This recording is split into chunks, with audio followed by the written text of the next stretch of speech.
The early 90s were chock full of sports movies geared toward kids. The Sandlot, The Mighty Ducks, The Big Green, Rookie of the Year, Little Big League, and of course, Little Giants, starring Al Bundy himself, Ed O'Neill, and the sorely missed Rick Moranis. Starting out in 1964, which is 30 years behind, the opening scene displays the friction between the two brothers. Just remember, this movie's rated PG, so there's no incest, and how these brothers might as well be night and day. Kevin, played by Ed O'Neill, is pretty much destined to be a dickhead, but a revered, respected dickhead. Danny's character, played by Rick Moranis, is destined to become second fiddle to his brother because he's a pussy and he doesn't want to fight back until he's 40 years old. Anyhow, 30 years later, here in present day 1994, Kevin's an old has-been who probably can't get it up despite having a smoking hot wife, so he's coaching the Pop Warner Football League for younger kids so he can look big to somebody. The tryouts for the team are quite predictable, as half the participants are far from athletic quote-unquote misfits, and the other half are future steroid abusers that'll be hawking Viagra and protein shakes in 20 years that they're used and dropped like a gas station condom. One of the participants who try out is none other than Kevin's niece, Icebox, which means somebody actually had sex with Danny at some point in his life. Icebox might as well have been the mid-90s answer to Peppermint Patty. She's the type of alpha female that could kick your ass at sports, beat her future's husband's ass for being a Minuteman, and then leave him in exchange for a porn parody of this movie because of tough times. Icebox and her far from athletic friends get their hopes crushed when Kevin and his partner in crime since childhood, Coach Butts, ignore them for these little squirmy douchebags with bowl haircuts and future substance abuse problems. I mean, despite being the best person out there, Icebox did not get picked for an obvious reason. Kevin is a misogynist. I mean, though it's a kid-friendly film, rather, it never explained that Kevin's sexual technique never matched up with his oversized ego that he had sported since childhood. His wife obviously stuck around for the children, and not out of pity due to Kevin's inability to last longer than a chewing gum commercial, because I'm sure Kevin popped quicker than any piece of bubble gum. I mean, hence the hostility to a woman's equal right to play contact sports. Anyhow, everyone's sulking about not being chosen to play in Kevin's preteen steroid squad as they hang out in their clubhouse behind the gas station where Danny works. Of course, three of the biggest dickheads from the Cowboys, which is Kevin's team, shows up on their bikes and try to taunt the kid who couldn't catch shit if his hands were toilets, known as Hanan, this freckly, huskier kid who's bound to shit his pants from farting too much, Rudy, and the well-meaning but wimpy Tad. However, as the three splooges and the passed-over trio began to get into it, the sound of Icebox's go-kart strikes the fear into the three dickheads who place on their football helmets and make a run for it on their bikes. You know, Chase ensues, you know that shit. You know the drill. Icebox spouts off to Sean Murphy, also known as Fuckface Number 3, that her dad Danny will finally untuck his balls from between his legs and start a football team that'll take on his impotent brother's team. Well, word travels fast in the middle of nowhere, and the mayor, who looks like a bearded, balding Humpty Dumpty, approaches Kevin with bugged-out eyes, explaining to him that there's a second team wanting to be the team of this jerkwater town. I mean, in that second, Kevin's ego gets bruised as the entrance of his brother into the diner becomes the entrance of his enemy. Rick Moranis is out of the loop here. He thinks he's going to enjoy his daily breakfast of cornflakes and politely rejects sexual advances from the much older waitress, but something much bigger is afoot here. Icebox runs in all awkwardly from having her penis tucked between her legs and informs her dad that he's the coach of their team.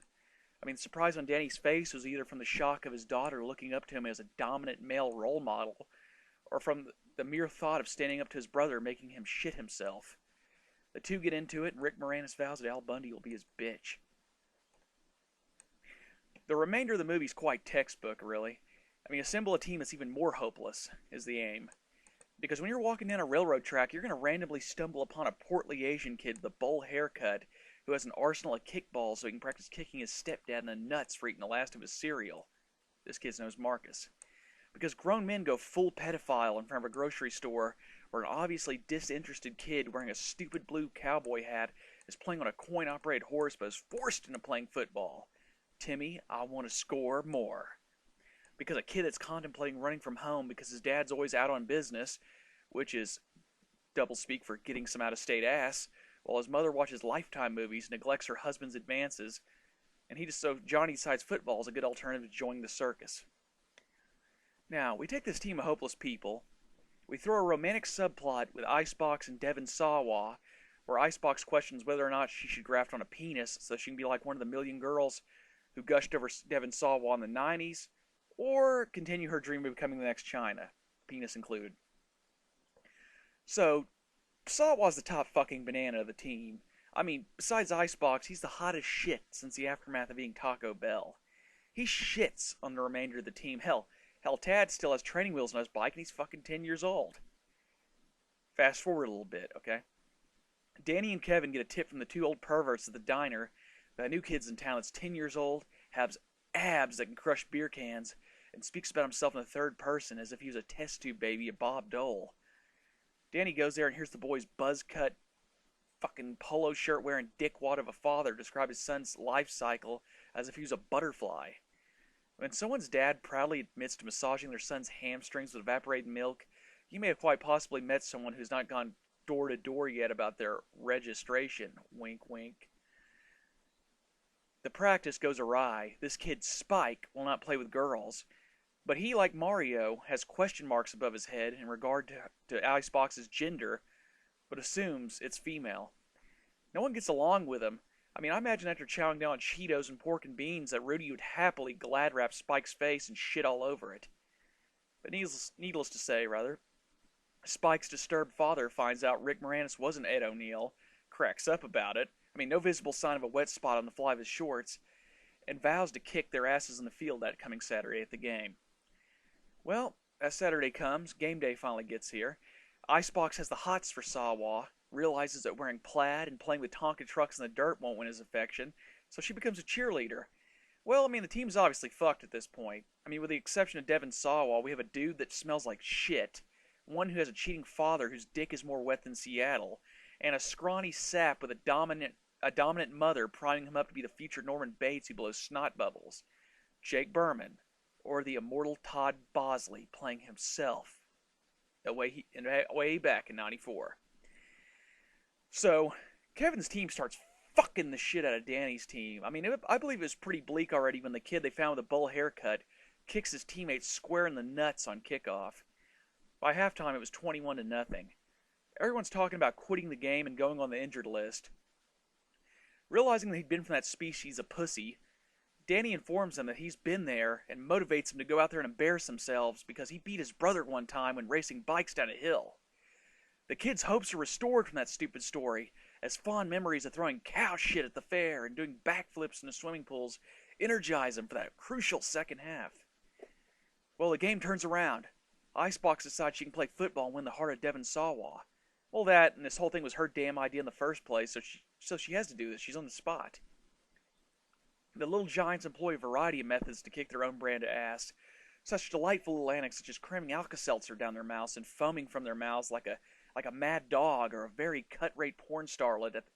Or how about the heartwarming touchdown by Johnny when his unfaithful father walks to the field after tag-teaming a redhead with Rudy's dad and sporting the most foolish grin on his face. It was slimy, but damn did it work. Giants scored! However, the most epic way to win the game was back-to-back. Rudy decides to psych out the Cowboys and finally shits his pants.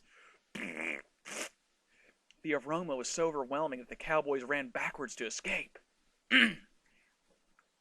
As the ball snaps, Jake Berman went from that scrawny, frail motherfucker to being this quick, effective runner who'd end up getting so much ass in college for shining like a star on this fateful day as his touchdown sinks the win for the Little Giants. This win makes Kevin question whether or not his erectile dysfunction is enough to file for divorce. Danny finally one-ups his brother and gets a shot at the title for fucking Devon Sawa's mother, the love of his life, Patty Floyd. And Icebox and Devon Sawa end up doing some shit together. The end. My thoughts are it aged well. For a movie that came out in 1994, I figured it'd be quite stale, like other movies he loved and adored as children. However, it still had that mid-90s little engine that could charm about it. Not quite as epic as The Sandlot, but it's definitely 3 stars out of 4 to me. But the one thing I like is there's connections between this movie and others. Michael Zwiener that played Zoltek, he actually went on to be in Big Bully, playing the younger version of Tom Arnold's character, a movie which Rick Moranis was also in. But what's up with some of these characters, though? I mean, the actors, rather. I know Michael Zwiener, at last they heard, was living in Illinois, working at FedEx. Otherwise, his film credits went as far as, I think, 2000. Something called Boys to Men. Let's see. We got Danny Pritchett. He was in this movie. He got a small part in Jingle All the Way and the very short-lived TV show Champs.